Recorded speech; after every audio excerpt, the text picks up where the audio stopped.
से जैसे तैसे नींद आती है और 2-3 घंटों के बाद अचानक से मेरी आंख खुल जाती है, मगर शरीर बिल्कुल स्थिर हो जाता है। चाहकर भी मैं हिल-डुल नहीं पाती। पूरे शरीर को जैसे लकवा मार गया हो। कुछ साफ नहीं दिखाई देता और सीने पर एक भारीपन सा लगता है, मगर मैं चाहकर भी चीख नहीं पाती। आवाज ही नहीं निकलती मेरी। और फिर 15-20 मिनट के बाद अजीब अजीब सी चीजें दिखाई देती है।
एक्सक्यूज मी मैम, आपको कहीं जाना है? मैं आपके लिए दूसरी टैक्सी मंगवा देता हूँ। ये किसी और गेस्ट के लिए है। नहीं, मेरा जाना बहुत अर्जेंट है। अंदर किसी का खून हुआ। क्या खून? मैम सुनिए ma'am, excuse me ma'am, ma'am. Excuse me, तुमने मेरी वाइफ को देखा नहीं? सर एक मैडम अभी भी यहाँ आई थी। वो टैक्सी लेके अभी यहाँ से निकल गई है। कहाँ चली गई? मुझे नहीं पता, आई डोंट नो, पर कुछ अजीब सा बिहेव कर रही थी। क्या कह रही थी? सर वो बोल रही थी अंदर किसी का खून हो गया है। सर किसका खून हो गया सर? लिसन टू मी, ये रख, मेरी बात सुन। किसी का खून नहीं हुआ यहाँ पर, और तूने कुछ नहीं सुना, समझा? और पता कर कहाँ गए वो लोग। Okay sir. वो उसको चाकू मारता रहा, वो मर चुकी थी, वो फिर भी उसको मार रहा था। सर मुझे बचा लीजिए, वो मेरा चेहरा देख चुका है, वो मुझे नहीं छोड़ेगा। मुझे आप शांत हो जाइए, शांत हो जाइए, तुम्हें कुछ नहीं होगा। हम लोग हैं ना यहाँ पर। एक बात बताइए, क्या खूनी ने तुम्हें देख लिया है? खूनी होगा तो देखेगा ना। जब कोई खून नहीं है, कोई खूनी नहीं है, तो कौन किसको देखेगा? सर मैं सुनील कुमार, और ये मेरी पत्नी है सर। ये जो भी बोल रही है ना, ऐसा कुछ नहीं हुआ। ये सब ना सिर्फ इसके दिमाग की उपज है, ऐसा कुछ नहीं हुआ सर। नहीं सर, मैं झूठ नहीं बोल रही। मिस्टर सुनील, आप इनके पति हैं, लेकिन इनको यहाँ डराने की कोशिश मत कीजिए, समझे आप? और हम ये कैसे मान लें कि ये जो कह रही है वो सच नहीं है और जो तुम बोल रहे हो वो सही है?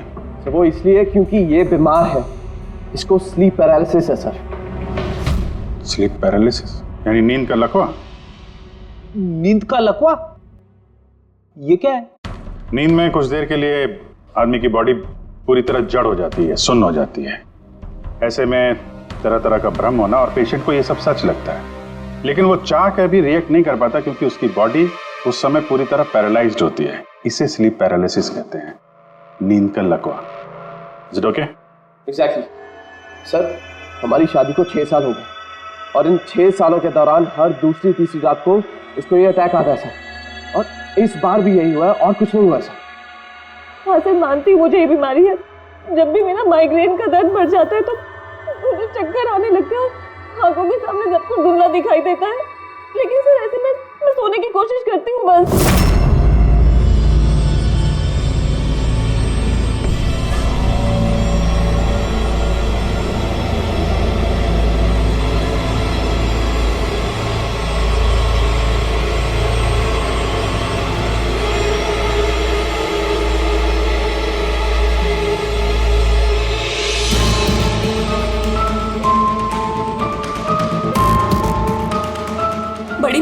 जैसे तैसे नींद आती है और 2-3 घंटों के बाद अचानक से मेरी आंख खुल जाती है, मगर शरीर बिल्कुल स्थिर हो जाता है। चाहकर भी मैं हिल-डुल नहीं पाती। पूरे शरीर को जैसे लकवा मार गया हो। कुछ साफ नहीं दिखाई देता और सीने पर एक भारीपन सा लगता है, मगर मैं चाहकर भी चीख नहीं पाती। आवाज ही नहीं निकलती मेरी। और फिर 15-20 मिनट के बाद अजीब अजीब सी चीजें दिखाई देती है।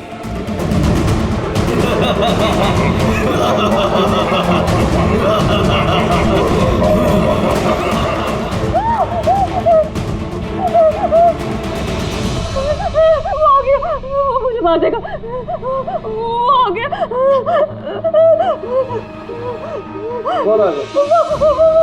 कोई नहीं, रिलैक्स। मुझे मार देगा। किधर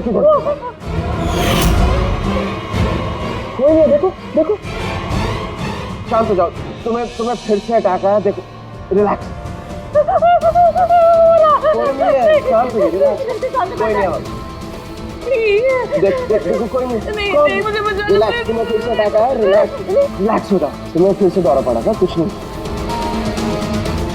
मतलब जो कुछ भी आपको दिखाई देता है वो सब भ्रम है, कोई सच्चाई नहीं है। हाँ, हर बार सच नहीं होता था, लेकिन इस बार सच हुआ। वो मेरा बहन नहीं था सर। मुझे उस लड़की का चेहरा इतना साफ याद है कि मैं उसे कभी भी पहचान सकती हूँ। मुझे कोई शैतान या दानव नहीं दिखाई दिया सर, जैसे हर बार होता था। मैं सच बोल रही हूँ, मैंने वहाँ पर खून होते हुए देखा था। मैं बिल्कुल झूठ नहीं बोल रही। हाँ, खून हुआ था। खून बस, कुछ नहीं हुआ वहाँ पर। सुनील जी चुप रहिए, आप चुप रहिए। खून हुआ है क्या नहीं ये हम पता लगाएंगे। आप दोनों सिर्फ सिलसिलेवार बताओ क्या हुआ था उस रात को, शुरुआत से। हम दोनों यहाँ मेरे कजन अभय की शादी अटेंड करने के लिए आए। कल रात अभय और मिताली मतलब उसकी होने वाली वाइफ के लिए कॉकटेल पार्टी थी। अब है, मेरी बात ध्यान से सुनो। मिताली की जितने भी प्रॉपर्टीज और बैंक बैलेंस है, तेरे शुरू होने से पहले 60% तुम्हारे नाम ट्रांसफर हो जाने चाहिए। इस लड़की पर तुम्हारे प्यार का जो भूत सवार है ना, उसे यूज करो बेटा। वेल मिताली, एक बात कहूँ, अभी भी वक्त है, सोच ले। ये अभय तेरे लायक नहीं है। तुम्हें इससे बेटर लड़के मिल सकते हैं। तुम्हें नहीं पता, इसके चर्चे तो पूरे शहर को मालूम है। मैं तुम्हारी शादी इससे इसलिए करा रहा हूँ ताकि तुम्हारी डूबती हुई नैया पार लग जाए। You got it? So be focused please. पता है मुझे क्या करना है। मुझे वो साइको से शादी करने का कोई शौक नहीं है। कर रहा हूँ क्योंकि सिर्फ एक ही रास्ता है, इसलिए मुझे मत समझाइए कि क्या करना है। I know what to do. ठीक है? हाय।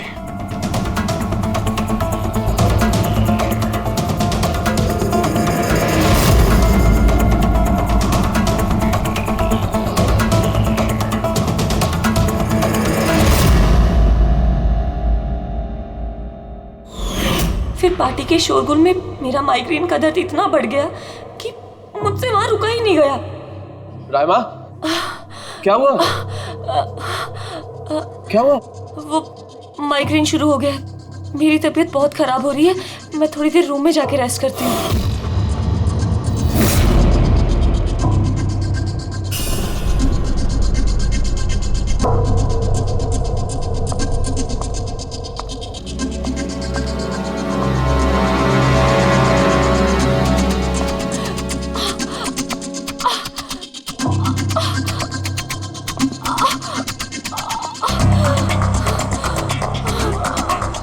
मैं फिर इतनी ज्यादा तकलीफ में थी कि मैंने नोटिस ही नहीं किया कि कमरा मेरा भी है या नहीं।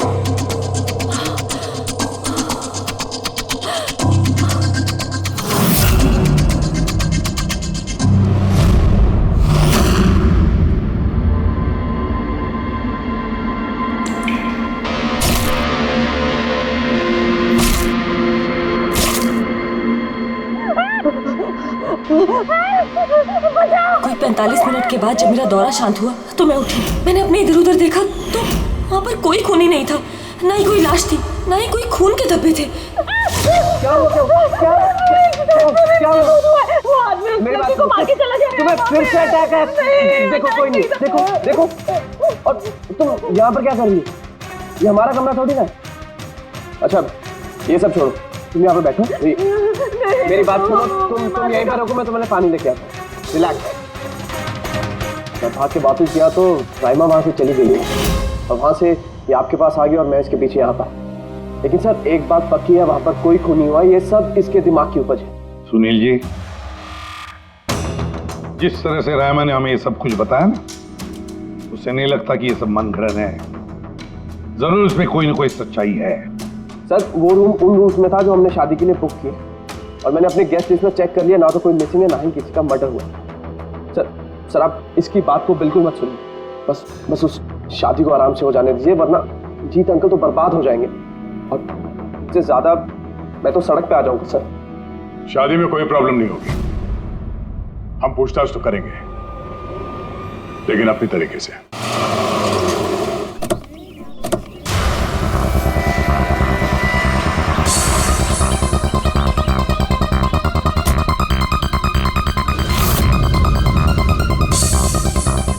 Welcome sir. Welcome ma'am.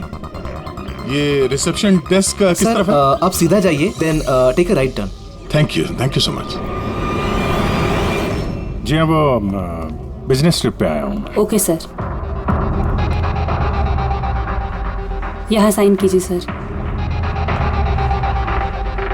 बस थोड़ा रूम का व्यू अच्छा होना चाहिए। Sure sir, enjoy your day. Thank you.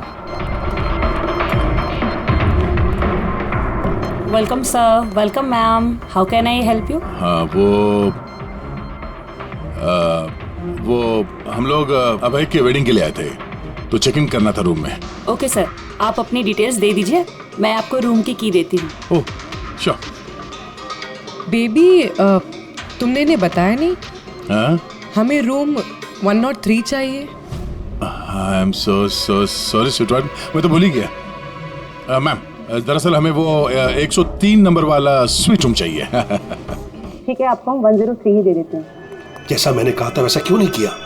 लेकिन अब क्या करेंगे, कैसे छिपाएंगे? छुपाना तो पड़ेगा ही। आओ मैं तुम्हें बताता हूँ कैसे। आ जाओ।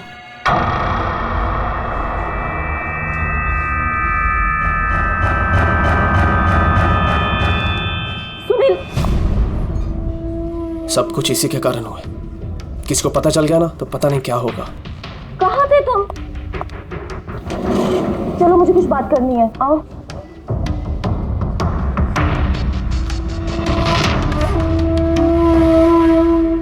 Thank you.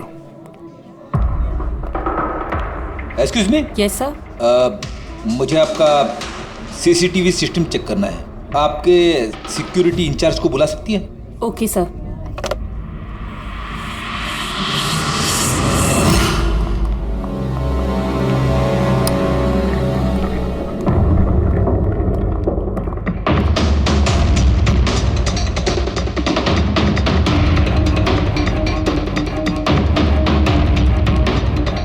ठीक है, थैंक यू।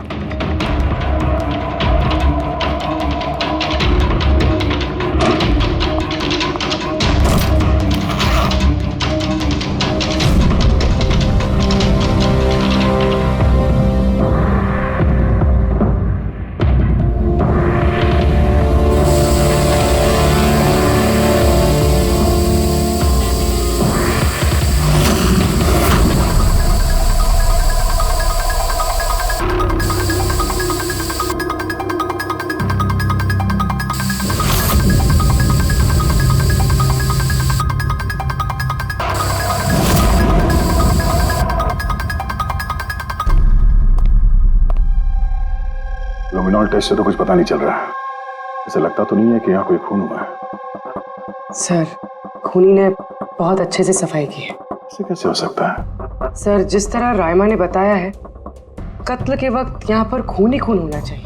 और कितनी भी अच्छे से सफाई की जाए, इस केमिकल से तो खून के धब्बे सामने आ ही जाते हैं। पर यहाँ तो कोई निशान है ही नहीं। कोई निशान नहीं है। सर या तो रायमा को सचमुच में भ्रम हुआ है, या फिर कातिल ने खून की एक भी बूंद कहीं पर गिरने नहीं दी है।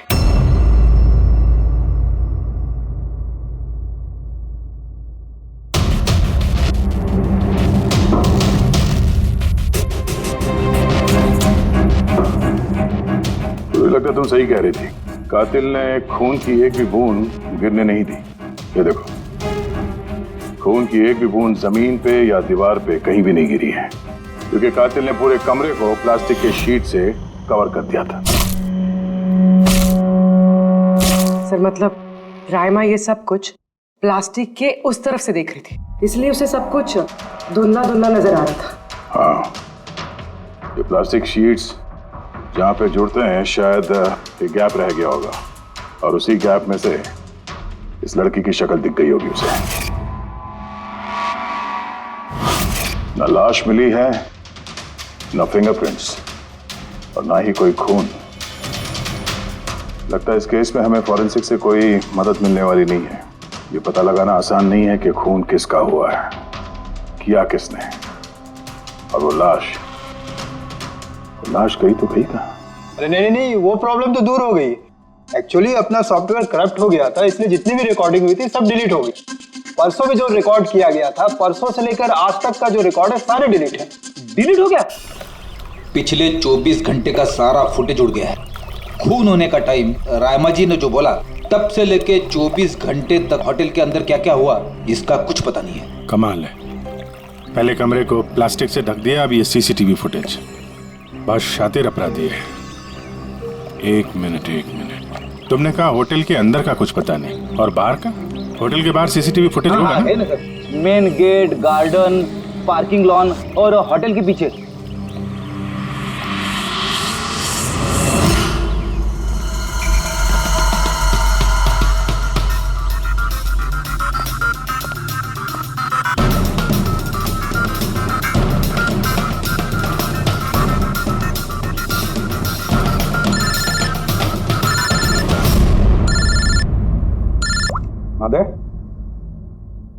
क्या रायमा ने जो देखा उसका भ्रम नहीं बल्कि सच्चाई है? किसी का खून हुआ? माय गॉड, कोई कुछ भी नहीं। अच्छा ठीक है, मुझे इन्फॉर्म करते रहना। क्या हुआ बॉस, कुछ मिला क्या? बड़ा शातिर है खूनी, बड़ा शातिर है। कोई सबूत नहीं छोड़ा है उसने, कोई भी सबूत नहीं छोड़ा तेरे लिए। ऐसा कैसे हो सकता है यार? लेकिन ऐसे हुआ है सालुंके, ऐसे हुआ है। रायमा की जान को बहुत बड़ा खतरा है। क्या बोल रहे हो, कुछ समझाओ भी। यार हमारे लोगों को वहां पर कोई पुख्ता सबूत नहीं मिला, लेकिन सारी बातें ऐसे दिखाती है कि वहां पर किसी का खून हुआ है। और देख, एक बात याद रख, रायमा चश्मदीद गवाह है, उसने खून होते हुए देखा है और खूनी आसपास ही है, तो रायमा की जान को जरूर खतरा है। और उसका फुटेज? सर वो भी उड़ गया। नहीं, वो उड़ा नहीं है, वो सही सलामत है। अंदर और बाहर के सीसीटीवी कैमरे का केबल कनेक्शन अलग अलग है, इसीलिए वो बच गया। बच गया मतलब फुटेज मिल सकता है? हाँ बिल्कुल, मेरे पास है ना। ये रहा बाहर के कैमरे का फुटेज।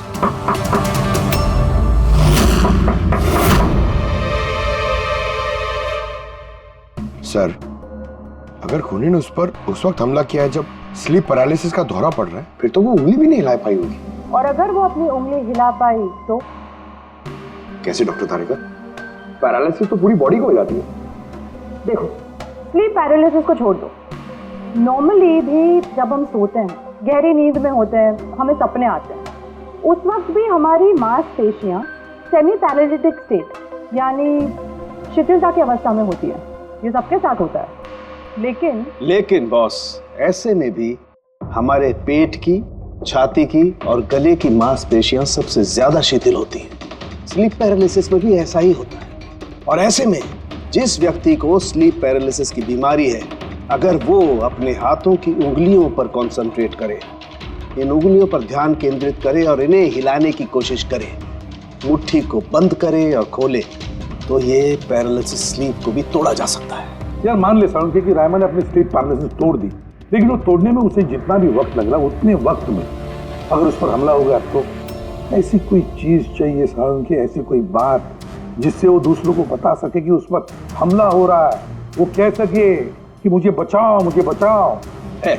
ऐसी चीज भी है। एक मिनट रुको तारिका।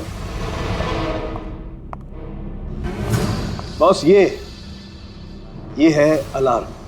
रायमा जब अपनी उंगलियों की प्रैक्टिस कर रही होगी अपनी स्लीप पैरालिसिस को तोड़ने के लिए, और जब वो इसको तोड़ लेगी अपने निश्चित समय से भी पहले, तो उसे करना सिर्फ ये है कि इस अलार्म को दबाना है, और ये अलार्म बजने लगेगा। और ये अलार्म दया, पूर्वी और अभिजीत तीनों के मोबाइल फोन से कनेक्टेड है, पता चल जाएगा। और वो लोग उसके पास पहुंच जाएंगे और खूनी को पकड़ लेंगे सर। सर, की अलार्म से खतरा टल सकता है पर खत्म नहीं होता। खतरा तो तब खत्म होगा जब हम खूनी तक पहले पहुंचेंगे। हम खूनी तक पहले पहुंचेंगे। अब ये अभय का रूम नहीं है? अभय? कौन? वो जिसकी शादी होने वाली है? यस ऑफ कोर्स, उसकी शादी मुझसे होने वाली है। ओहो, और आपको आपके फियांसे का कमरा नहीं पता है? वैसे ये मेरा कमरा है और रिसोर्ट के सारे कमरे शादी वालों ने बुक नहीं किए हैं, और भी लोग रहते हैं यहाँ पे। कॉन्ग्रेचुलेशन। हेलो, कहाँ हो तुम? और ये तुम मुझे अभी बता रहे हो? सीरियसली? लोग जो भी करना है जल्दी करो, मेरे पास ज्यादा वक्त नहीं है। और हाँ, मुझे शादी में ना किसी भी तरह की कोई प्रॉब्लम नहीं चाहिए, ठीक है?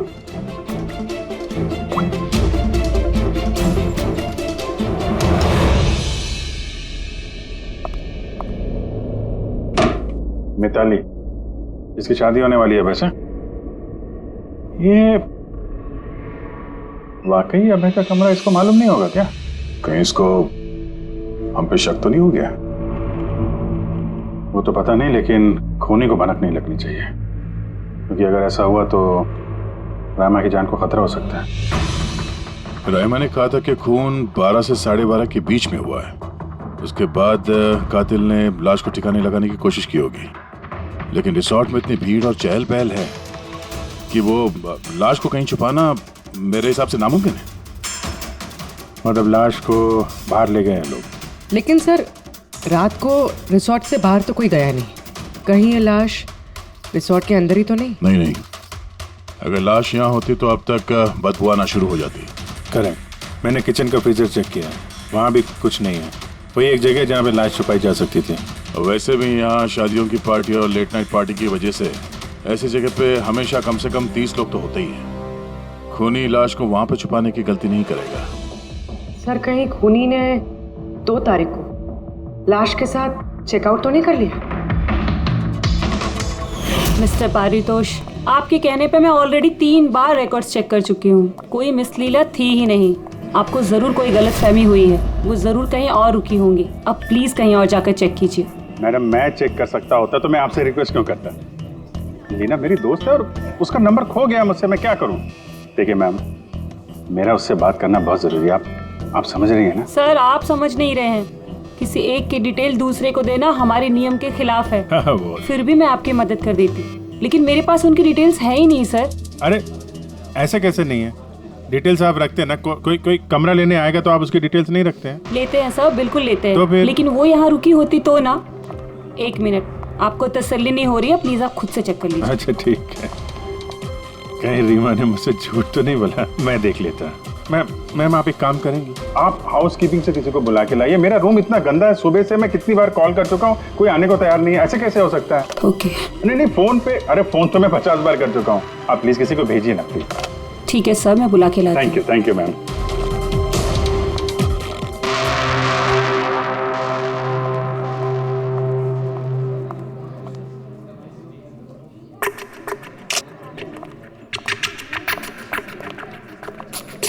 आज जितने लोगों ने चेकआउट किया है, उनमें से 4 लोग ऐसे हैं जो आए थे तो शादी अटेंड करने, लेकिन बिना शादी अटेंड किए ही चले गए। शादी बिना अटेंड किए ही चले गए? बड़ी अजीब बात है।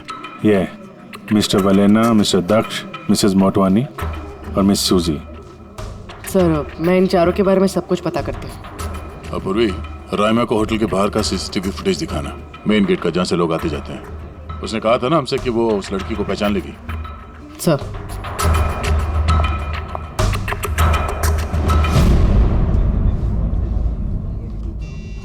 मतलब रायमा ने जो कहा वो सच है क्या? मिस्टर सुनील, आप किस बात से ज्यादा परेशान हैं? यहाँ पे खून हुआ है उससे, या फिर रायमा ने देख लिया उससे। ये सब इन्वेस्टिगेशन तुम हम पर छोड़ दो, शादी का मजा लो। हाँ? क्या कब बदल जाए यहाँ पे कोई कुछ कह नहीं सकता है।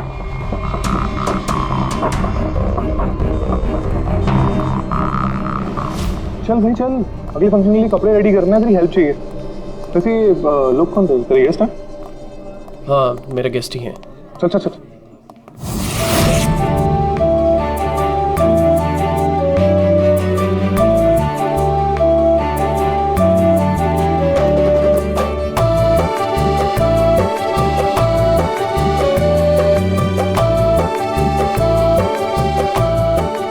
तेरा तो गेम ओवर हो गया भाई। जो तूने गर्लफ्रेंड्स की लाइन लगा रखी थी उसका क्या? अगर मिताली ने सुन लिया ना तो गेम सच में ओवर हो जाएगा। पर भाई मुझे एक बात बता, तू एक लड़की के साथ सारी जिंदगी कैसे बिताएगा? इसके सारे लफड़े हैं ना साइड में चालू हैं। पूछ इससे, कॉकटेल पार्टी में अचानक से कहाँ गायब हो गया था? अबे कहीं गायब नहीं हुआ, मिताली के सामने उठक बैठक लगा रहा होगा। डरता वरता नहीं हो उससे। You guys just wait and watch. Drink खत्म कर अपनी।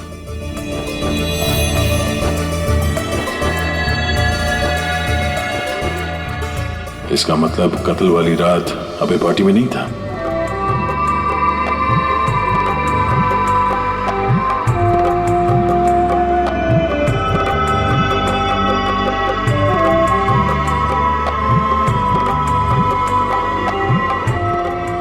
ऐसा क्या कहना चाहता था ये जो रंजीत छुपाने की कोशिश कर रहा है? सर मैडम अभी ठीक है ना? और उस दिन जो मर्डर के बारे में बोल रही थी वो गलतफहमी अभी दूर हो चुकी है ना मैम की? मेरी बात सुन, जो उसको गलतफहमी हुई थी ना वो दूर हो चुकी है। तू भी भूल जा। चल अभी। ओके। अच्छा हुआ कि रायमा माइग्रेन की वजह से अपने कमरे में सो गई है। मौका अच्छा है, अब कुछ ना कुछ तो करना पड़ेगा।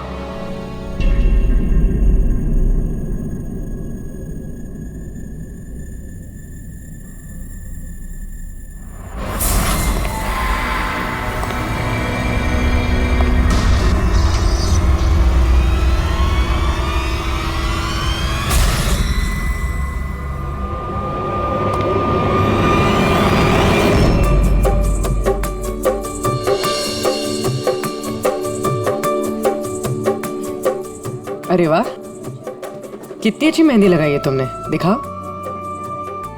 बहुत अच्छी लग रही है। Thank you. All thanks to Alia. Mitali, sweetheart, मुझे तुमसे कुछ बात करनी है। Excuse me. एक सेकेंड। मिताली और अभय की जोड़ी कितनी अच्छी है ना? Perfect couple. Perfect couple. हाँ, अभय दिल पे आशिक है और ये सन की साइको। बिल्कुल एक दूजे के लिए ही बने हैं।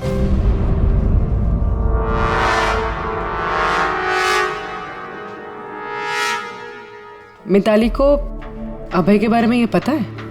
पागल है वो अभय के लिए। उसको पाने के लिए वो किसी भी हद तक जा सकती है। अगर जरूरत पड़े तो किसी को मार भी सकती है।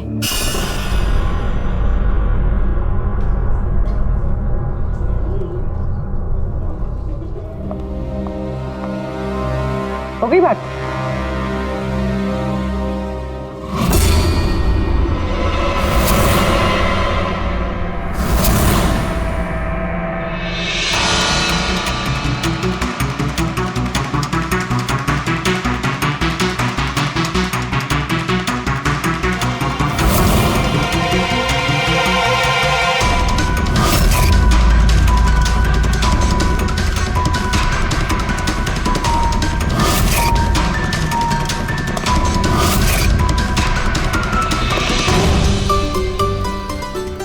अरे खाली हो गया क्या? अरे नहीं साहब, रिफिल ही करने जा रहा था।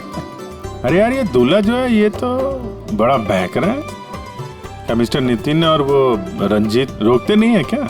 सुना है कॉकटेल पार्टी में भी बहुत हंगामा किया। उस दिन तो हादी हो गई थी सर। अच्छा, उस दिन भी नहीं रोका इसको? नहीं साहब, कोई बोलने वाला था ही नहीं। रंजीत साहब तो खुद ही 11 बजे के बाद आते पार्टी में, और उनके बेटे अपनी बीवी को तलाश कर रहे थे। बाहर जा रहे थे, अंदर आ रहे थे, कोई बोलने वाला था ही नहीं साहब। अच्छा, मतलब खाली दुल्हन थी पार्टी में? सर वो तो दूल्हे के पीछे पीछे घूम रही थी। सर इस रिसोर्ट में कई शादियां हुई हैं, लेकिन ऐसी शादी कभी नहीं देखी। अरे हाँ साहब। अरे यार तुम खाने को लाना यार। अभी लाया साहब।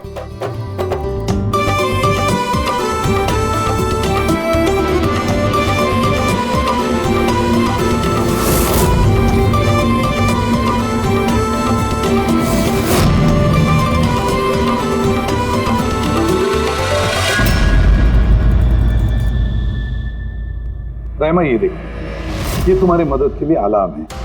जैसे तुम इस बटन को दबाओगी, दया, पूर्वी और अभिजीत के पास जो फोन है उस पर अलार्म बजेगा और वो लोग तुरंत तुम्हारी मदद के लिए वहां पहुंच जाएंगे। जी। लेकिन जब तुम्हें स्लीप पैरालिसिस हो, अपने हाथों की और पैरों की उंगलियों को हिलाने की कोशिश करना, क्योंकि सबसे कम असर स्लीप पैरालिसिस का हमारे हाथों की और पैरों की उंगलियों पर होता है।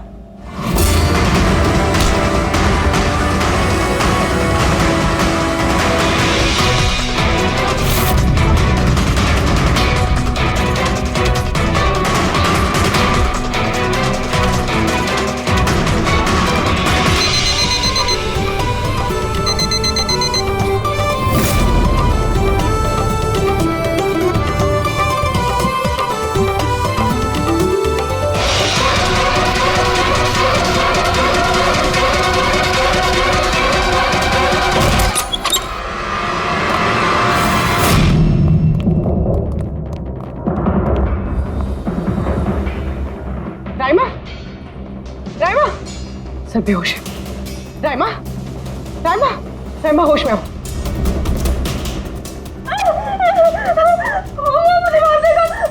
मुझे बचा लीजिए प्लीज, मुझे बचा लीजिए। कौन मार देगा? हुआ क्या यहाँ पे?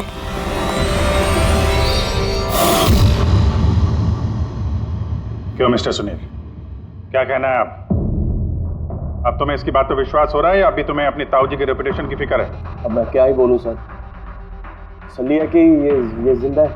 अच्छा, वैसे आप यहाँ आए कैसे? पार्टी तो नीचे चल रही थी, हाँ? और यहाँ पे क्या हुआ किसी ने नहीं सुना, तो फिर आप हमारे साथ साथ यहाँ कैसे आ गए? आप मुझ पे शक कर रहे हैं? मैं अपनी पत्नी को मारने की कोशिश क्यों करूंगा? शक तो हम सब पे करते हैं। फिलहाल अभी आप बाहर जाइए, हमें रायमा से कुछ जरूरी बात करनी है, प्लीज। सर आप लोग प्लीज मुझे बचा लीजिए। जब वो आदमी इसको खून कर रहा था तो मैंने इसे देख लिया था, मुझे नहीं छोड़ेगा। प्लीज आप कुछ कीजिए ना, वो दोबारा आएगा, वो मुझे मार देगा। प्लीज प्लीज कुछ कीजिए। देखो रायमा, घबराओ मत, हमारे यहाँ पे होते हुए कोई कुछ नहीं कर सकता तुम्हारा, ठीक है? लेकिन वो औरत जिसका खून होते हुए तुमने देखा, उसे हम लोग नहीं पहचानते, तुम उसे पहचानती हो, तो हम लोग एक फुटेज दिखाएंगे, जरा उस फुटेज में देख के उस लड़की को पहचानो प्लीज। जी। रेडी?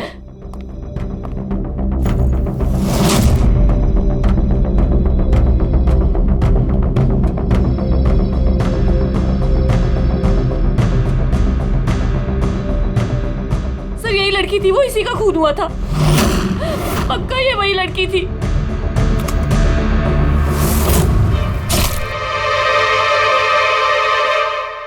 अगर ये यहाँ पे आई थी तो किसी ने तो देखा होगा उसे। वो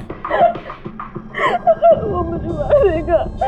वो लड़की यहाँ पे आई थी तो किसी न किसी से तो मिली होगी ना। लगता है ब्यूरो जाने का वक्त आ गया। वो 4 लोग जो शादी अटेंड करने आए थे और अटेंड किए बिना ही चले गए, जरा उनसे भी पूछताछ कर लेते हैं। सर मिस्टर वलेना, ये अभय का मैनेजर, ये जरूरी काम छोड़कर आया था शादी अटेंड करने के लिए, लेकिन बीच में ही वापस चले गए। एक तो इन्हें रिसोर्ट की कार ने एयरपोर्ट छोड़ा, दूसरा इनके पास एक छोटा सूटकेस था जिसमें 5.5 फीट की लाश तो नहीं आ सकती थी। दूसरा सर, ये मिसेस मोटवानी और ये मिस सूजी मिताली की लीगल टीम से हैं सर। इन्हें भी किसी ज़रूरी काम से शादी के बीच में जाना पड़ा। ये भी रिसोर्ट की कार में ही गई हैं। एक सूटकेस था और बाकी इनका अपना अपना बैग, और इसमें भी 5 फीट से इंच की लाश तो नहीं आ सकती। और ये लोग वापस शादी अटेंड करने आ भी रहे हैं सर। ये चौथे का दिखाना सर। ये है दक्ष, ये सुनील का पीआर मैनेजर है सर। 1 जून को आया था, 2 जून को गया अपनी कार से। 1 मिनट पंकज, जरा इस मिस्टर दक्ष का शादी में आने वाला फुटेज दिखा।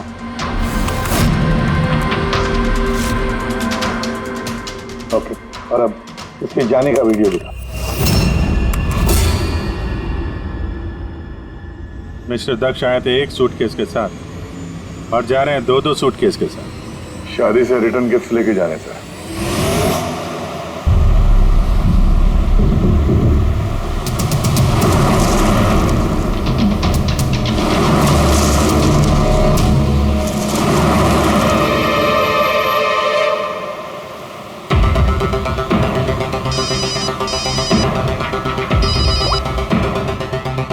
हेलो, अभय की शादी से जो सूटकेस लाया था वो कहाँ छुपाया है?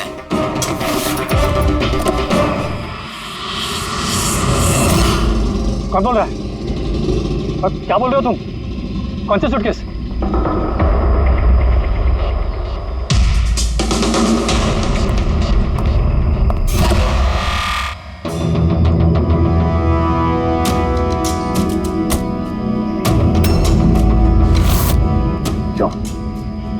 सूटकेस के बारे में तुम यहीं बताओगे या कहीं और अच्छे से खातिरदारी करे तुम्हारी? क्यों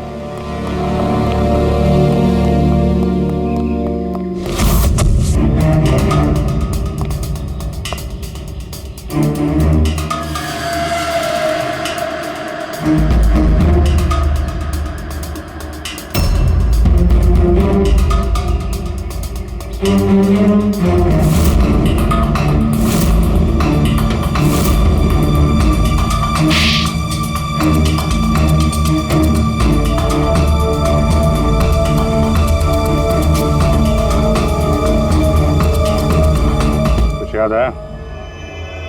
मेरे पास और कोई रास्ता नहीं था। मेरा घर और कंपनी दोनों उनके पास गिर गई। अगर मैं मना कर देता तो मैं बर्बाद हो जाता। खुद को बर्बादी से बचाने के लिए एक लड़की का खून कर दिया तुमने, हाँ? अब ये बताओ लड़की थी कौन? करिश्मा, अभय की गर्लफ्रेंड।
शादी मुबारक हो मिस्टर अभय।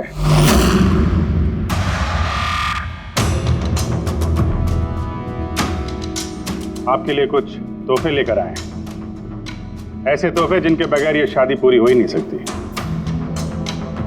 आपकी दोस्त करिश्मा ने आपके लिए कुछ तोहफे भेजे हैं।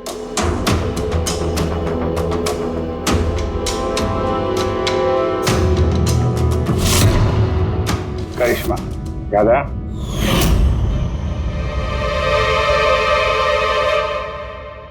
तोहफे देखना चाहेंगे? देखना नहीं चाहेंगे आप? हाँ, देखें। अभी दिखाता हूं। सर नहीं नहीं नहीं, मैं रुकिए प्लीज।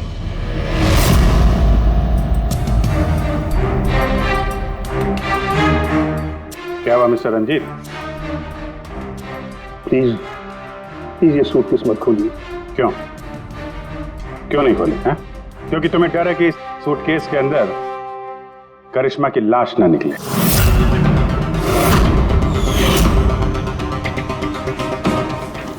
वही करिश्मा जिसे तुमने और दक्ष ने मिलकर मारा, फिर ऐसे ही सूटकेस में भर के उसके लाश के टुकड़े टुकड़े किए और बाहर ठिकाने लगा दिए।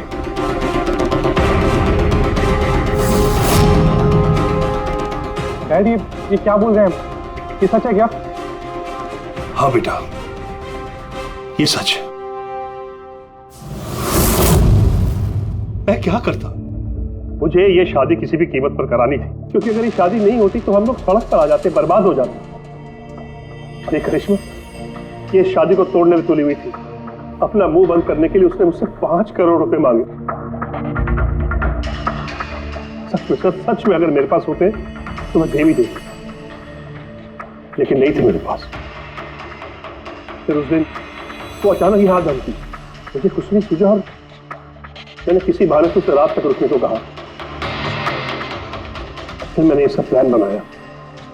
फिर मैंने दक्ष को इस प्लान में शामिल किया, क्योंकि मुझे पता था कि दक्ष मुझे ना नहीं कर सकता। वो इंच इंच मेरे कर्जे में डूबा हुआ है।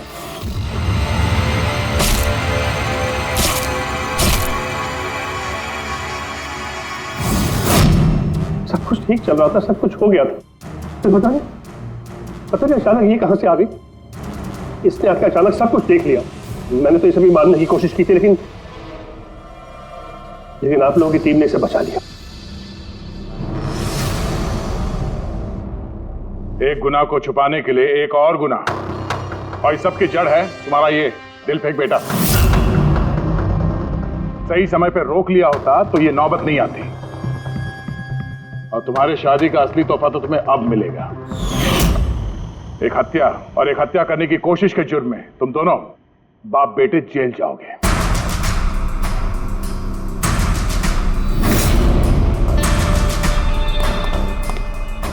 Thank you.